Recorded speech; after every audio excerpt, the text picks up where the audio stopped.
Olá, o TV Câmara Entrevista está no ar. No programa de hoje, nós vamos falar da atual situação econômica no Brasil. Aqui falaremos de inflação e da relação entre o consumo e a geração de riquezas no país. Para falar desse assunto, recebemos de forma virtual o economista Mário de Lima, presidente do Corecon RS, o Conselho Regional de Economia do Rio Grande do Sul. Também iremos receber de forma virtual o economista Maurício Vaz, professor de economia da URGS. Eu começo saudando a presença dos nossos convidados e de imediato eu peço para o Mário explicar essa questão nada fácil e bastante complexa de como funciona a economia brasileira. Olá, Mário, seja bem-vindo ao programa, tudo bem? Bom, tudo bem, pessoal? Bom, hoje eu vou trazer alguns elementos provocados pela pergunta.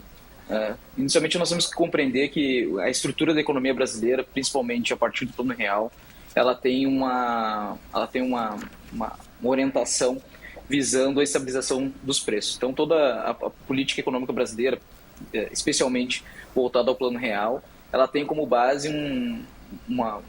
movimentos de política econômica que buscam sempre estabilização. A lógica dessa política econômica tem como base a estabilização da economia, ou seja, o controle da inflação, e esse controle da inflação permitiria, então, no médio e longo prazo, um crescimento da economia. Então, dentro dessa lógica construída a partir do Plano Real, dificilmente nós teremos crescimento econômico sem estabilidade monetária, né? Sem o controle efetivo da inflação. Então, esse é o modelo adotado pela política econômica brasileira desde 94, passou pelo Fernando Henrique e foi adotado pelo governo Lula nos seus dois mandatos, né, nos dois mandatos do presidente Lula, e obteve também respaldo junto ao governo da presidente Dilma Rousseff, e ao mesmo tempo, no final do governo da presidente Dilma Rousseff, nós tivemos um certo problema, digamos assim, nesse modelo estrutural, justamente porque uma das bases dessa estabilização econômica se dá por meio da geração de superávites primários, uma vez que a estabilização monetária do Brasil, o controle da inflação, se dá mediante a aquisição de matérias-primas e também de produtos industrializados provenientes do exterior, devido à necessidade de importação desses produtos, tanto para a base da nossa indústria, como também para o mercado consumidor.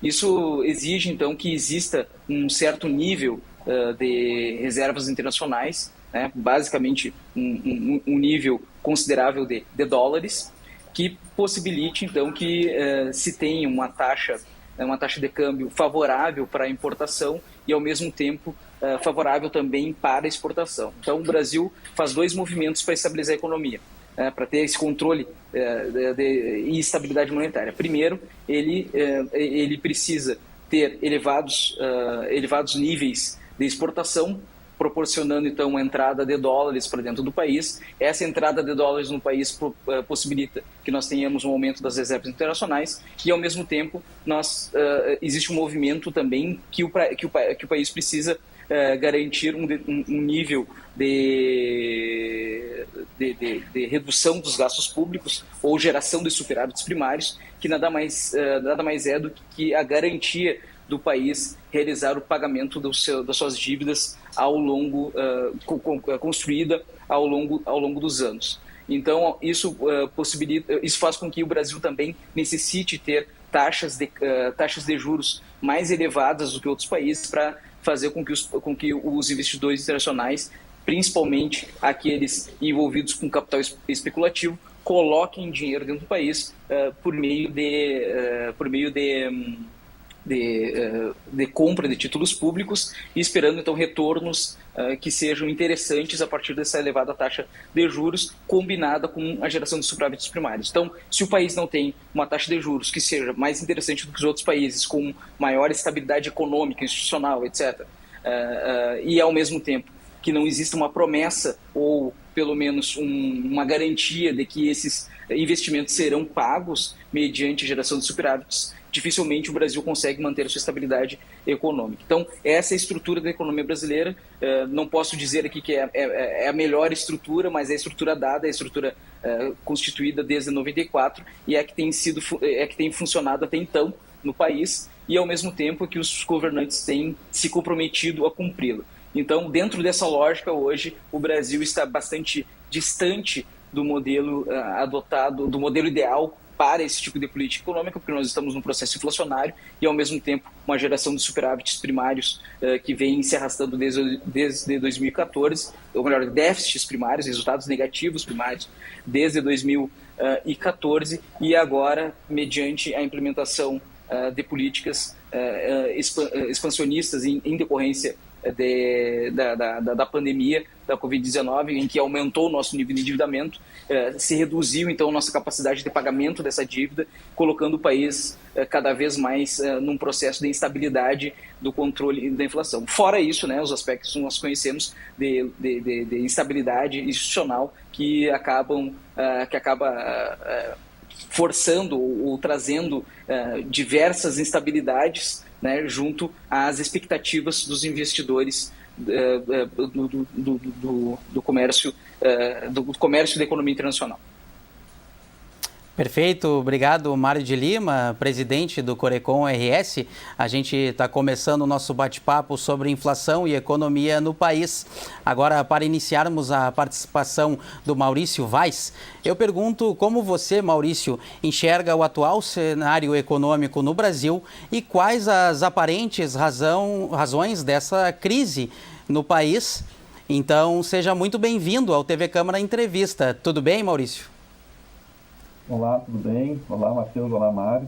Prazer aqui estar participando de mais desse debate aqui na TV Câmara e mais uma vez com o Mário.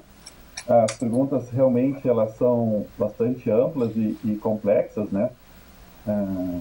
A gente, só para deixar claro, assim, né, que normalmente quando os economistas eles vão fazer algum debate, né, é normal ter divergências, algumas convergências, né? E vocês provavelmente vão ver algumas aqui ao longo do programa, mas sempre com bastante respeito entre a gente, né? A minha perspectiva, assim, da dinâmica atual da economia brasileira, a gente pode fazer uma divisão entre um aspecto mais estrutural, de longo prazo, né? E questões conjunturais. Então, nós temos estruturalmente uma economia que cresceu bastante, inclusive a gente pode chamar a taxas chinesas, entre 1930 a 1980, em que a gente tinha aquele modelo de desenvolvimento econômico, né? Em parte passou por um processo de substituição de importações, em parte também por um processo forte de investimento do setor público, né? Então, nesse período, o país cresceu muito e não só cresceu, como aprimorou muito a estrutura produtiva, né? Mas também ela não era totalmente, digamos assim, não é perfeita, né? Nunca é perfeita, mas tem alguns problemas maiores. E se a gente for comparar com outros modelos de desenvolvimento econômico, qual que é o modelo que a gente observa ao longo da história que é de sucesso, né? E dos últimos países que alcançaram o estágio de maior desenvolvimento econômico, ou ao menos de aceleração da indústria, a gente vê o processo que inicialmente as economias elas fecham, elas contam com o apoio do setor público, não só educação, mas também infraestrutura, investimento, né, e escolha de determinadas empresas, e essas empresas elas têm que atingir cotas de exportações. E após isso, há o processo de abertura econômica. O Brasil ficou muito tempo para um processo de fechamento da economia, possibilitou uma alavancagem econômica, mas não tinha uma contrapartida de exigência de aumento de produtividade para alcançar as exportações. Então, a gente teve uma estrutura produtiva assim, que ela conseguiu se adequar durante um certo período, e a forma que foi feita a liberação e também durante o processo de se manter fechado não foi ideal. Então, a gente tem um problema estrutural, que a gente vem diminuindo a nossa dinâmica de produtividade econômica, de participação da indústria na cadeia produtiva, que vem desde 1980, e a gente tem aqueles voos de galinha que se fala, né? Ou aqueles crescimento, um termo mais técnico, stop and go, mas é basicamente isso, aqueles voos curtos, né?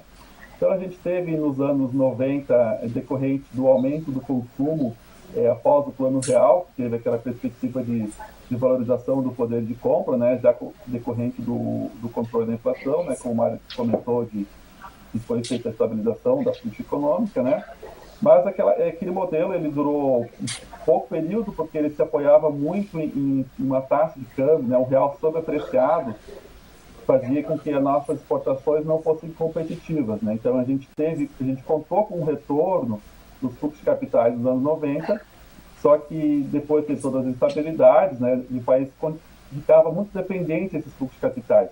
Ele não atraía divisas através das exportações, né? Como o Mário comentou dessa importância, a gente conseguir ter superávit. E ao contrário do que a gente tinha naquele período. Então a gente teve a crise cambial de 99, as condições continuaram ruins até 2002, teve a questão da incerteza política, mas todos os dados do balanço de pagamento, de dívida externa, da dívida dolarizada também estavam ruins, mas a partir de 2003 até 2010, ali, tirando o problema da crise econômica, 2008, que refletiu no Brasil em 2009, porque ele aconteceu no final do ano, a gente conseguiu ter uma dinâmica interessante na economia.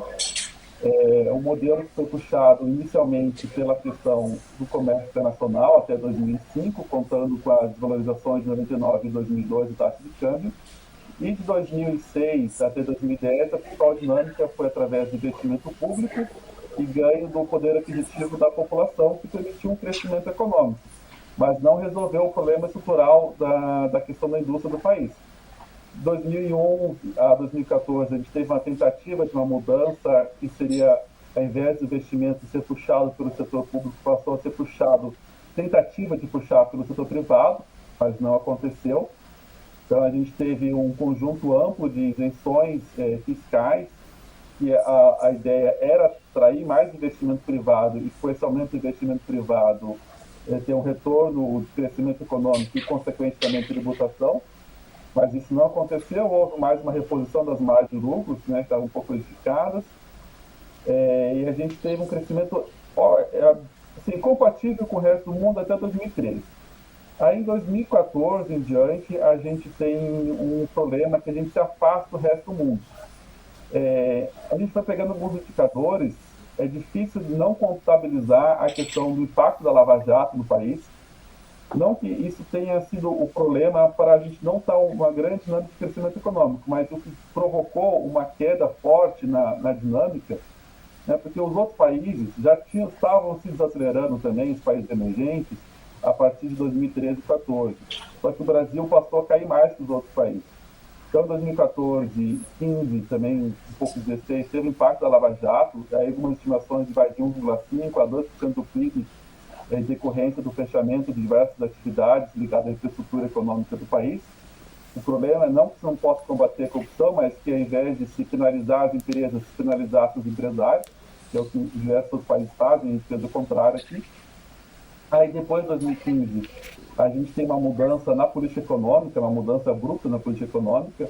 A gente botou políticas mais ou menos que são as mesmas desde 2015, que é o foco na redução de investimento do setor público, ajuste nas tarifas, novas tabelas de preços de energia e petróleo, que a gente pode falar mais sobre isso, sobre a questão da inflação, que tem pressionado muito a inflação no Brasil, tanto de energia quanto de alimentos, e uma queda abrupta do investimento do setor público de 2015 em diante. Aí teve todas as reformas que eram para gerar emprego e crescimento, que elas não aconteceram, na verdade, elas tiveram o papel de reduzir a demanda da economia, e a gente está nessa situação, assim, porque a política econômica de 2015 até hoje é a mesma. A gente teve uma mudança no meio do governo Dilma, mas ela durou muito poucos meses, que a questão política já estava forte, né? E na minha perspectiva, então, a gente vê uma política de redução do papel do Estado, que nem na questão fiscal consegue resolver, porque a nossa questão fiscal, o problema maior não é de despesa, mas sim de queda de receita. A gente tinha uma dinâmica de crescimento da receita e da despesa que eram compatíveis até 2013, razoavelmente 14, e desde 15, então, a gente tem uma queda muito abrupta da receita, que é principalmente decorrente da queda do crescimento econômico. E quanto mais você tenta melhorar a questão fiscal, retraindo os gastos do governo, você retrai a demanda da economia, que retrai o crescimento econômico, e aí você tem menos potencial de receita, né? Agora, o aumento da dívida, lógico, teve ano passado, né? Não teve muito o que fazer, mas o aumento da dívida é bem menor do que esperado. Se esperava um endividamento bruto da economia em torno de quase 100%, e ela foi menor, ela está em torno de 88%, pela combinação da taxa baixa de juros com um crescimento, a queda de crescimento não foi tão grande quanto se esperava. Se esperava uma retração de 8%, como teve aquele grande estímulo para a economia somente através de iniciativas do Congresso, né? A economia, ao invés de cair 8,5%, 8%, ela caiu 4,5%. Agora, o que me preocupa em relação a esse ano e os próximos, se essa política econômica que tem vigorado até então, ela se mantém. Perfeito, perfeito. Agora, Mário, o Maurício citou aí a palavra inflação, que é uma palavrinha que vem sendo muito falada, todo mundo acredita estar por dentro, mas, na verdade, poucos têm o conhecimento necessário, né, para debater sobre esse assunto. Então, eu lhe pergunto como explicar a inflação de um modo didático, mais direto, e se seria possível exemplificar como ela funciona, como ela afeta na ponta da cadeia para a rotina do cidadão comum. Bom, o Maurício trouxe diversos aspectos históricos importantes para a gente compreender não só a estrutura da economia brasileira, mas também a estrutura da nossa, dentre esses aspectos, a estrutura da nossa inflação. Então, a inflação nada mais é do que o aumento generalizado dos preços. Então, esse aumento generalizado dos preços no Brasil tem um aspecto estrutural, que o Maurício pontuou muito bem aí no aspecto do que diz respeito da nossa dependência da trajetória da constituição da indústria brasileira, que começou em 1930 com Vargas, a partir de um programa de substituição de importações, percorreu todo o período dos anos 40, 50, 60, passando de uma industrialização voltada mais para bens duráveis, para uma mais pesada, para bens de consumo, para uma mais pesada durante os anos JK e consolidando isso a partir do período militar, terminando então a influência do governo de forma significativa no final da década de 70, no que diz respeito à influência do Estado no processo de industrialização, terminando então com esse processo de substituição de importações, e de lá para cá a indústria brasileira mantém o mesmo padrão, digamos assim, daquela que foi constituída nas décadas anteriores. Então, nós temos um aspecto histórico que dá uma estrutura da economia brasileira que impede que nós tenhamos um processo de alavancagem, de crescimento do aspecto industrial. Pelo contrário, ao longo do tempo, a partir do Plano Real, nós temos tido uma redução do processo industrial no Brasil, no que diz respeito à participação da indústria na economia brasileira, que os economistas chamam de processo de desindustrialização. Bom, mas observando no que diz respeito à economia hoje, a partir do Plano Real, nós também temos uma observação do processo inflacionário. Se deu pelo quê? Se deu justamente pelo um processo de alta demanda por produtos industrializados, que é justamente esse processo histórico, esse déficit de produção industrial no Brasil permitiu, fazendo com que então nós tenhamos ao longo do tempo um crescimento dos preços mediante a falta de oferta dos produtos. Então nós temos duas formas de fazer frente a esse aumento de preço. Ou nós aumentamos a oferta desses produtos internamente por meio do aumento da industrialização do país, que não vai ocorrer justamente porque no Brasil é muito caro realizar investimentos privados devido ao elevado nível de taxa de juros. Então hoje é muito mais fácil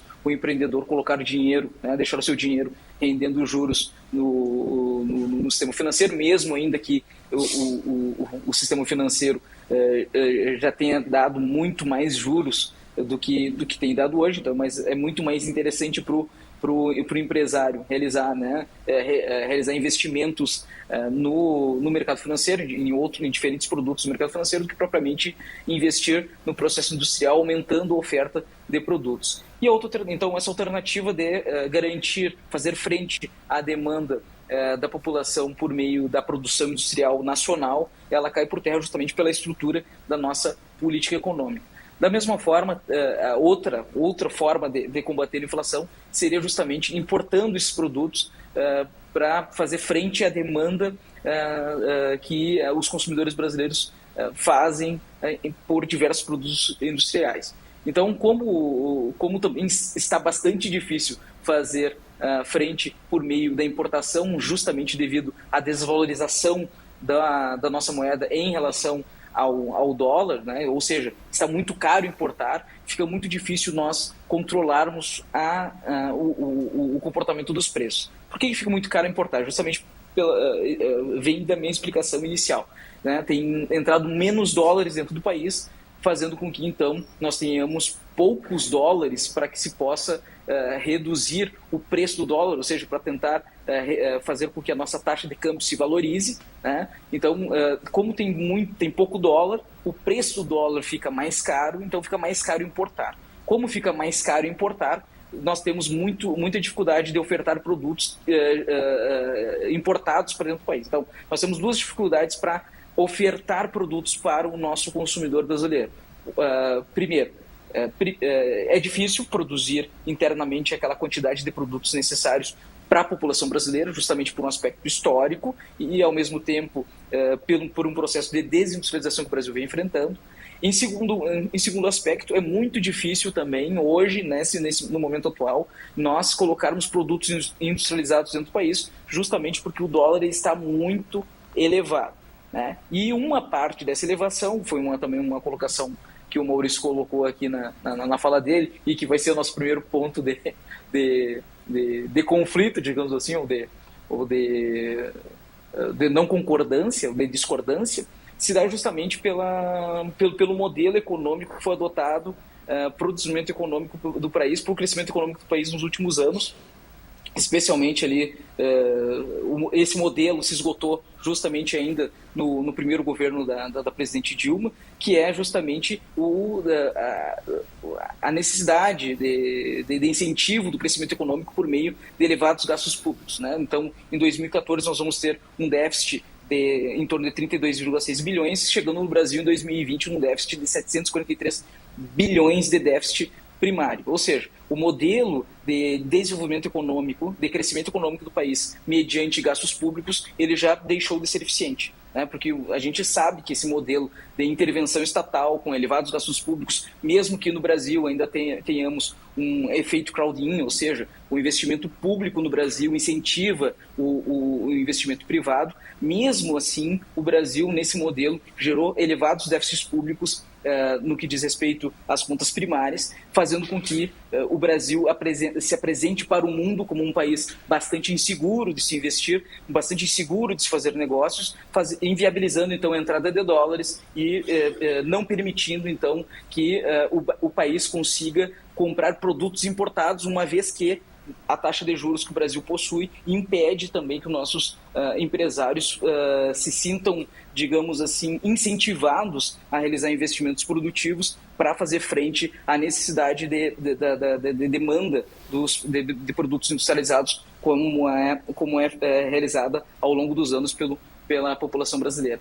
Então, nós temos duas frentes bastante importantes. Ou nós realizamos um aumento de investimentos produtivos para a oferta de produtos industrializados, que isso dificilmente vai ocorrer justamente por uma expectativa negativa dos investidores na estrutura da economia brasileira e também porque o custo disso é muito elevado e, ao mesmo tempo, a outra alternativa seria trazer produtos importados para ofertar para a população brasileira e, então, esses preços se reduzirem, mas, infelizmente, com a estrutura econômica reduzindo a expectativa dos investidores internacionais e especialmente dos investidores brasileiros, dificilmente nós iremos conseguir fazer frente à elevada demanda por produtos industrializados que os brasileiros precisam, fazendo com que, então, esses preços continuem sempre elevados. Sem que uma das principais alternativas, então, para se consertar isso é, primeiro, fazer um ajuste nas contas públicas, porque nenhum país sério vai conseguir fazer vai conseguir demonstrar seriedade para o mercado internacional onde estamos inseridos se não fazermos esses ajustes. E, ao mesmo tempo, nós temos que considerar que, mesmo que nós tenhamos uma redução da despesa que impactou, uma redução das receitas, que faz com que o Brasil tenha necessidade de recortar gastos, é justamente porque não existe crescimento econômico e, ao mesmo tempo, um crescimento econômico não pode garantir elevados gastos públicos, né? O crescimento econômico ele não pode ser um balizador do quanto nós iremos gastar com gastos públicos, né? Então, um crescimento econômico não pode ser necessariamente um incentivador do aumento dos gastos públicos. Os gastos públicos eles devem ser melhor geridos, justamente para que não se dependa unicamente de crescimento econômico para que se possa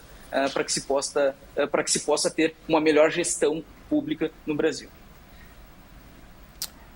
Agora, Maurício, de uma maneira bem direta, você acredita que o setor econômico no Brasil está em crise, o sistema econômico está passando por apuros? E se o crescimento, ainda longe do ideal, é causado pela escolha do modelo estrutural na economia brasileira? Bom, como a gente já havia adiantado, né, divergências é normal acontecer mesmo, né? Eu acho que a gente tem uma visão mais parecida em termos de questão estrutural. Não sei se os determinantes são os mesmos na nossa perspectiva, mas da situação industrial, perspectiva estrutural da indústria, ela é semelhante, né? Então, tem a ver também com essa questão, mas eu queria resgatar a questão da inflação, que, no entendimento, a causa da inflação, embora de fato tenha a nossa indústria esteja mais fraca, o impacto é principalmente através o que explica o patamar atual da inflação, não é a falta de oferta na indústria. A gente tem, em geral, a capacidade da indústria, ela está abaixo do potencial máximo, né? Então, se a gente tivesse próximo de 100% da capacidade instalada da indústria, eu diria, sim, um problema de demanda, mas a gente vê, em geral, a capacidade da indústria fica em torno de 88%. Tem alguns setores, por exemplo, o setor automobilístico, que ela está tendo que reduzir a oferta, mas aí não é uma questão de excesso de demanda. Na verdade, até o nível de vendas do setor automobilístico tem caído bastante. Mas é sim por causa de falta de produtos, de insumos. E aqui destaca a questão dos semicondutores, né? Eles são essenciais atualmente para a indústria automobilística, não só para a automobilística, mas como diversos outros setores, né? O pessoal que gosta também de jogar videogame, a nova geração ela depende muito de semicondutores, né? E está sempre tendo falta também desse tipo de produtos. E aqui eu gostaria de aproveitar o gancho para falar da situação, né? Nós temos aqui em Porto Alegre, né? A empresa Ceitec, que ela é a única empresa na América Latina capaz de atender todas as etapas que envolvem o processo de produção de semicondutores, que vão desde a área de pesquisa, de planejamento e efetivamente da produção. Infelizmente, com o atual governo, ela está tendo um processo de liquidação e ela seria uma indústria-chave que, ao invés de ter um processo de liquidação, ela deveria estar contando com investimento do setor público, minimamente sendo honrado os compromissos de compra dela, né, mas deveria ter incentivo. Ele é um setor que recebe incentivos do mundo todo. Por exemplo, a Índia, quem que for montar uma fábrica de semicondutores na Índia recebe lá $1 bilhão, né, e aqui a Ceitec não recebeu isso em todo o período assim, de incentivos, e é uma empresa que está cada vez ficando mais segura em termos de manutenção, que os déficits estavam ficando cada vez menores, o crescimento estava aumentando, mesmo sem contar com o auxílio do setor público. Então, esse seria uma forma do Estado atuar para a gente melhorar a capacidade de oferta da economia, de aumentar a produtividade, de ter conexões com outros setores. Por exemplo, o Brasil vai precisar demandar a aquisição de 5G, né, de infraestrutura 5G. Poderia, já que vai ter um grande comprador na nossa capacidade aqui de demanda por tecnologia telecomunicações das maiores do mundo, né, devido à nossa população. Então, poderia exigir como contrapartida, por exemplo, transferência tecnológica, de investimento e de aproveitar a capacidade que o Estado tem para impulsionar a nossa indústria. Isso tem muita capacidade para fazer isso, já tem uma empresa, e é uma pena ver como que ela está acontecendo, que um dos gargalos para a indústria atual é justamente semicondutores, e nós temos uma empresa com potencial de atender essa demanda. Mas voltando especificamente à questão da inflação, o que nós temos? Os principais causadores da inflação do ano passado foi o alimento, o setor de alimentos, que decorre de um aumento da demanda mundial e também de uma falta de planejamento do atual governo, que acabou com o processo de estocagem de alimentos, achou que o mercado poderia autorregular, enquanto o mundo inteiro estava fazendo um planejamento de alimentos aqui, se abandonou isso e simplesmente exportou, então foi um processo de aumento de alimentos. E nesse ano, basicamente, temos dois grandes causadores da inflação, que é o preço dos combustíveis e da energia elétrica. O preço dos combustíveis decorre de uma mudança de política de preço da Petrobras em 2016, no governo Temer, em que a gasolina é repassada pelo aumento do preço do petróleo internacional, né, não só gasolina, todos os combustíveis internacional, e também pela variação da taxa de câmbio. Então, a gente está tendo um aumento tanto do petróleo, mas também de outros combustíveis internacionalmente, que são repassados, e como a gente está num processo de depreciação da moeda, a gente está tendo um forte impacto no aumento dos preços dos combustíveis, que no acumulado esse ano é de 35%, frente ao aumento do IPCA, né, o Índice de Preços ao Consumidor Amplo, que difere um pouco do INPC, que é Índice Nacional de Preços ao Consumidor, pela questão de abrangência de renda. O IPCA, que é utilizado pela inflação, ele abrange até 40 salários mínimos. E o INPC é mais restrito para o grupo de baixa renda. Então, o nosso índice geral é de 10,5 e o da 12 meses, né? E o de combustíveis está em 42%. Ou seja, o impacto de energia elétrica ela está em 28%. Ou seja, de fato, são os principais fatores, eles não decorrem dessa questão de insuficiência de oferta ou excesso de demanda, mas eles são fatores de choque de preços, né? E isso, então, a política monetária, está tendo esses aumentos da taxa de juros, ela acaba não tendo um efeito muito interessante, porque ela vai tentar combater a demanda. O efeito que ela pode tentar fazer, ou que não é muito fácil de conseguir, é através da apreciação do real, né, para tornar os produtos como um todo mais baratos, especialmente a questão dos combustíveis. Mas, na minha opinião, o que deveria ser alterado, especialmente assim, para ter um retorno mais rápido, é a estratégia de preços da Petrobras e também uma revisão dessa questão de estratégia de preços de energia elétrica, né, que aqui eu revendo o dado está em 28,80 de aumento no acumulado, os 12 meses de energia elétrica residencial. Então, o impacto para a inflação é muito elevado, né, mas também essa energia elétrica é repassada para a indústria como um todo, e é um importante impacto de custo. Então, no meu entendimento, a economia ela está sim passando por um processo de dificuldade estrutural. A questão fiscal eu não vejo como o maior problema, já fez muito corte de gastos. Eu concordo com o Mário no seguinte sentido: os gastos do Estado eles não podem ficar atrelados ao crescimento econômico. Quanto mais cresce, mais você gasta. Na verdade, a questão fiscal ela tem que ter uma dinâmica diferente, ela tem que ter uma dinâmica contracíclica, né, que é um dos grandes economistas, né, da história do mundo, que ele falava, né? Quando a economia está em baixa dinâmica de produto, como é atual, né, desde 2015 a gente tem uma taxa de desemprego elevada, o Estado ele tem que atuar aumentando os gastos.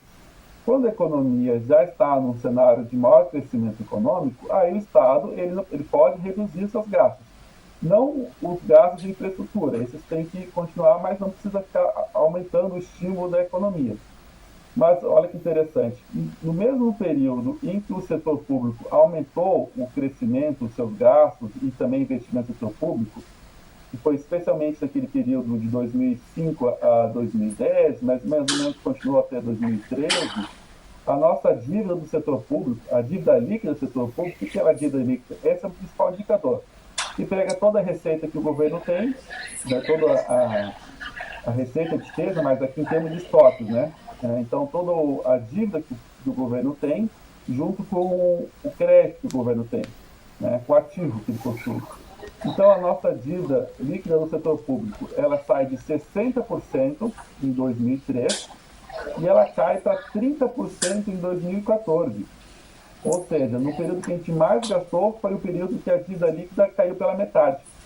Né? Porque justamente o setor público, que nem o Mário, que eu concordo com ele, o investimento no setor público tem um efeito crowding. Ou seja, o que tem um termo técnico, né, mas o efeito crowding out é quando o setor público investe e o setor privado retira investimento. No caso brasileiro, especialmente quando a economia não está no pleno emprego, o efeito é crowding, o setor público investe e o setor privado investe junto também. Mas isso é uma parte do problema.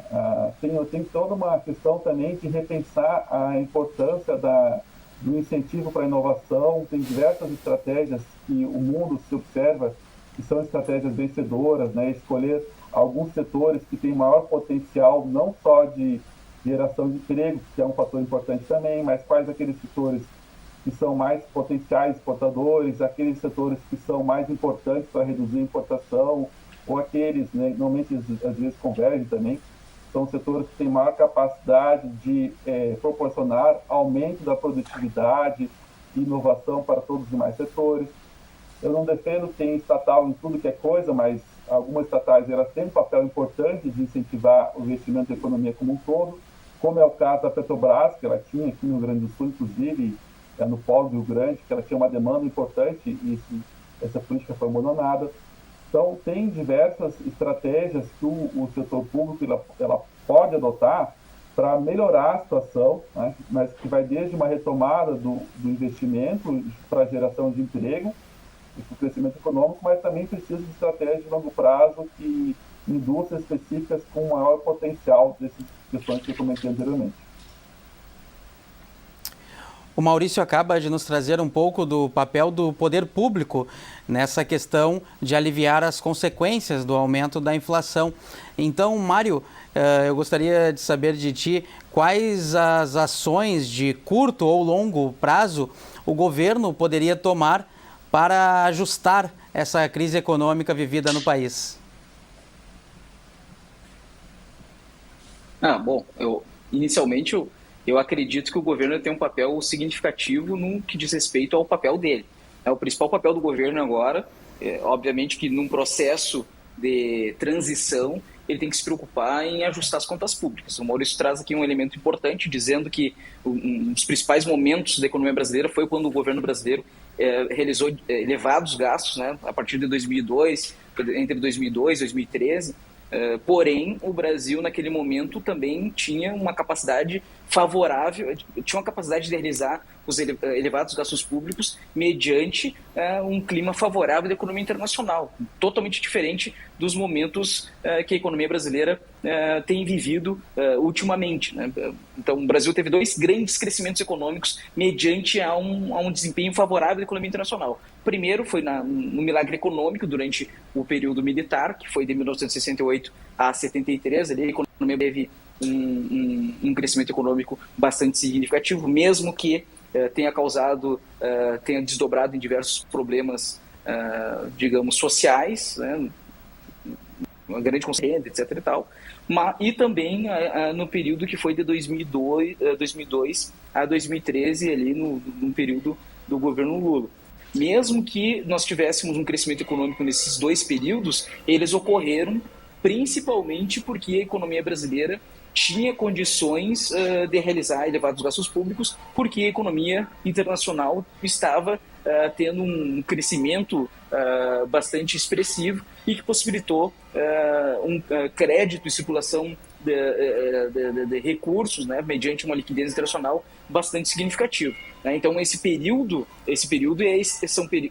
esses efeitos na economia brasileira ocorreram em aspectos extraordinários, não faz parte da estrutura da economia brasileira. Tanto é que Eu repito, foram esses dois momentos. E a economia brasileira hoje só não está num momento pior, justamente porque existe um certo comportamento favorável dessa política econômica, desse modelo econômico global, em que está tendo um crescimento econômico porque os principais países, né, os países desenvolvidos, que têm uma economia mais digamos assim, mais estável, utilizaram um elevado processo, implementaram um elevado processo de deflacionação que permitiu, então, o aumento da demanda. E esse aumento da demanda dentro desses países possibilitou o quê? Um aumento no custo dos alimentos, porque o Brasil é um país que exporta commodities. Dentro dessas commodities, muitos são grãos, como soja, etc. e tal. O que acontece?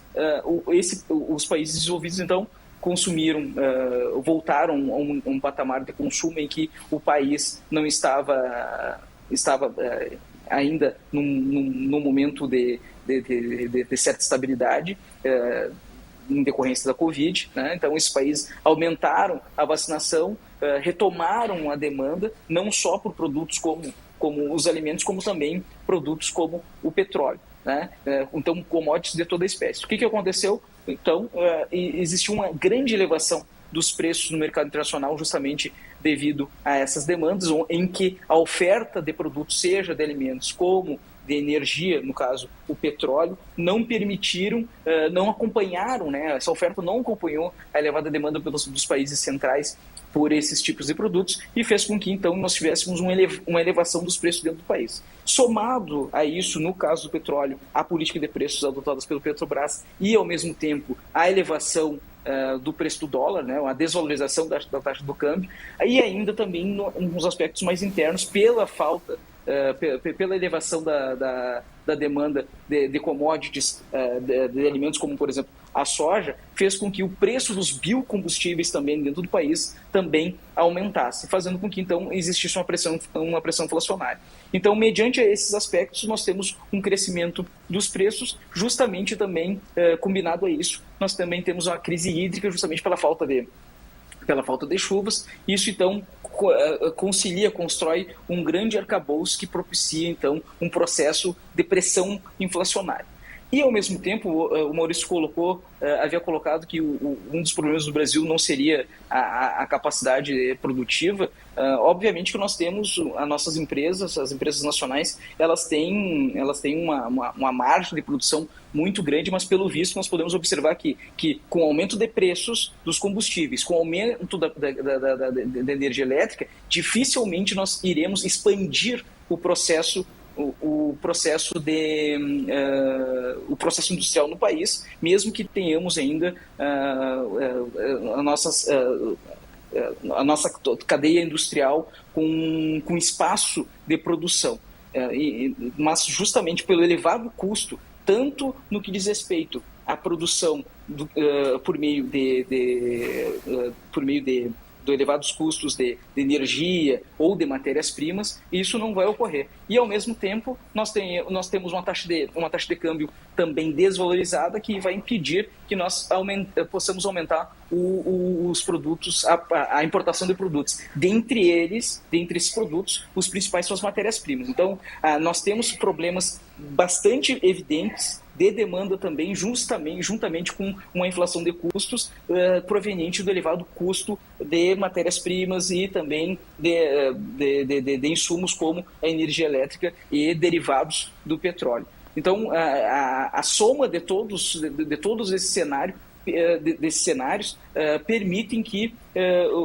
o processo inflacionário do Brasil ocorra de forma bastante significativa em várias frentes, seja ela no aspecto estrutural, seja ela no aspecto voltado aos custos, como também no aspecto da demanda. Isso faz com que o Brasil não possa recorrer a elevados gastos públicos, justamente porque não existe mais espaço para isso. Então, mesmo a gente concordando ou não nesses aspectos, é necessário sim que o Brasil adote medidas que reduzam os gastos públicos, principalmente no que diz respeito àqueles gastos que nós chamamos de discricionários, aqueles gastos que podem ser cortados. Obviamente que, nesse momento, nós estamos passando por um processo ainda de saída da crise sanitária proveniente do novo coronavírus, que nós temos que construir um processo de saída desse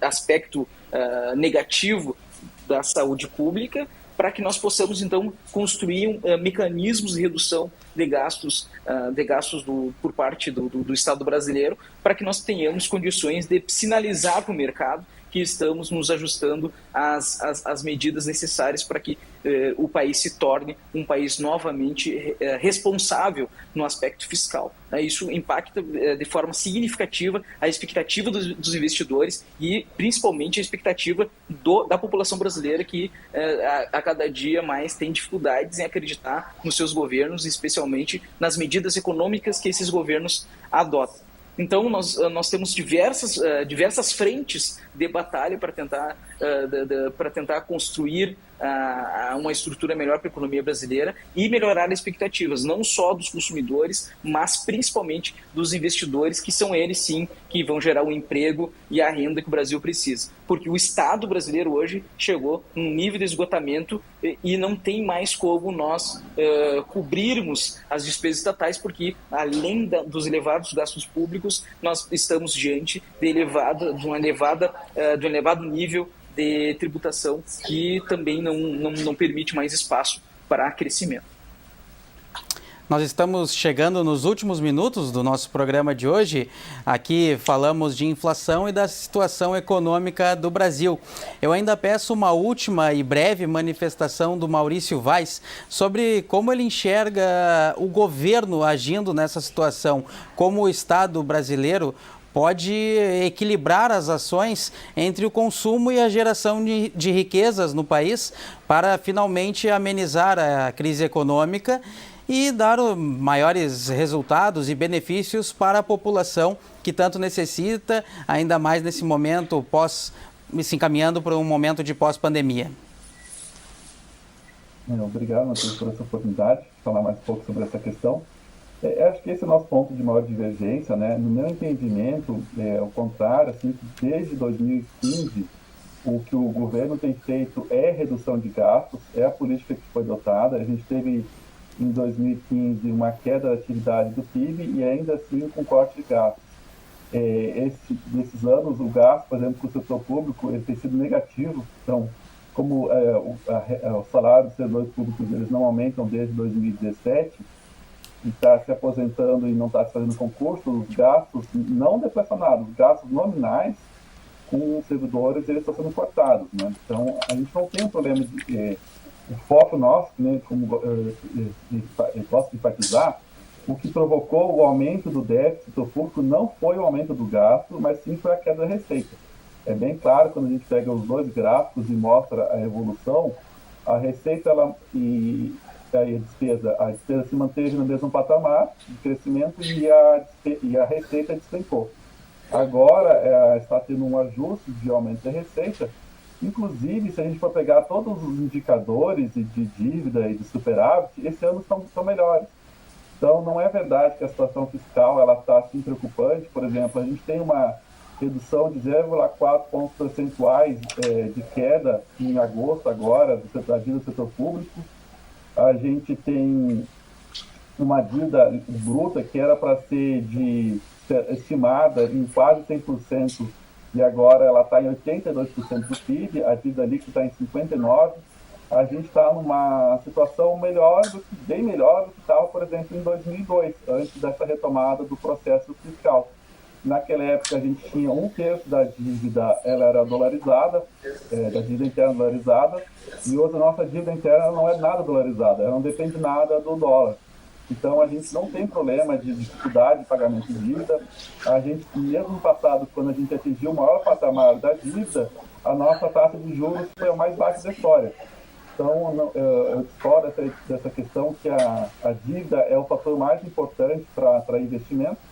Até porque a dívida está melhorando esse ano em todos os indicadores, se pegar superávit, líquido, bruto, todos os indicadores ela está melhorando, e apesar disso a nossa taxa de câmbio está depreciando. Né? É mais do que uma situação de incerteza sobre o que vai acontecer com a política econômica internacional e os problemas de desconfiança da economia doméstica. Né? Então, é uma economia que ela não tem perspectiva de crescimento. Então, é mais isso que eu vejo que é um motivo de não atração de capital. Mas só uma questão também para enfatizar, a gente está tendo mais entrada de dólar no país esse ano, tá? Então não é que está faltando divisa.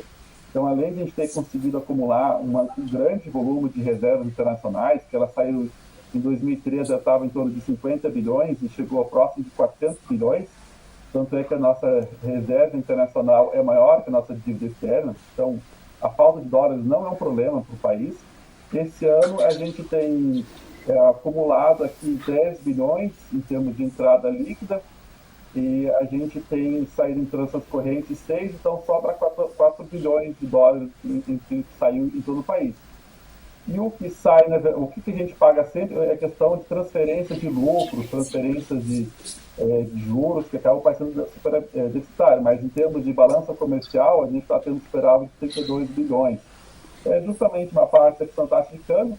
A taxa de câmbio ela é ruim e boa, né? Porque ela é ruim que ela gera essa pressão inflacionária, e essa inflação não precisaria ser tão alta assim se não fosse as políticas de preço adotadas pelo governo, mas também ela acaba incentivando as exportações, né? Então a gente tem essa melhora importante das exportações em termos quantitativos até mais da indústria a despeito do mercado doméstico. Então a gente, assim, o que eu concordo as pressões de custos elas não favorecem o crescimento da indústria, mas ela não é, nesse momento, o principal causador da inflação. E o Estado, sim, como é um Estado que ele emite dívida na própria moeda, a gente não teve nenhum problema em termos, mesmo quando no passado que a gente gerou esse déficit muito grande, por contexto da pandemia, não teve problema de rolagem de dívida e nem vai ter, né? Porque a estrutura atual, a taxa de juros é determinada não pela questão fiscal no país, mas pelo sistema de inflação, né, que o Mário comentou antes no início.